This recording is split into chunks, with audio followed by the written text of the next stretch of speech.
les yeux sont braqués sur la sélection marocaine. Après leur beau parcours au dernier mondial, les Lions de l'Atlas entament aujourd'hui la Coupe d'Afrique des Nations en tant que l'un des candidats au sacre.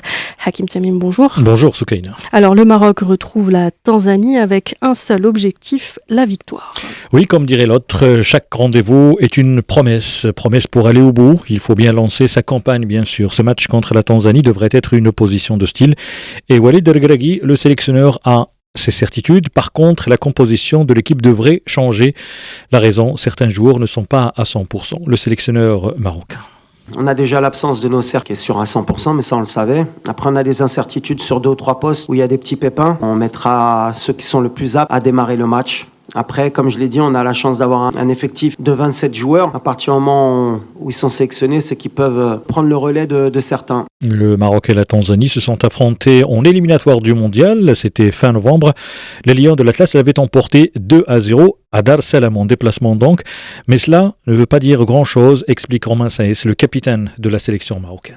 Ça va être un match tout à fait différent de celui qu'on a pu jouer il y a un mois et demi. On s'est très bien préparé. On est ensemble maintenant depuis une quinzaine de jours. Donc on a hâte que ça commence, de bien débuter cette compétition par une victoire, Inch'Allah.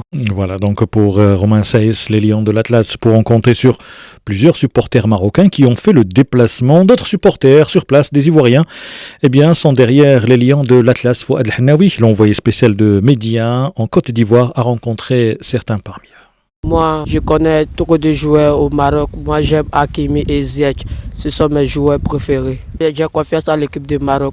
3-0, 2 buts de Ziyech, 1 but d'Hakimi. Voilà donc pour les prévisions et les pronostics pour ce match qui commence à 18h, heure marocaine bien entendu. On rappellera que l'autre rencontre de cette poule F, la RDC, la République démocratique du Congo, contre la Zambie.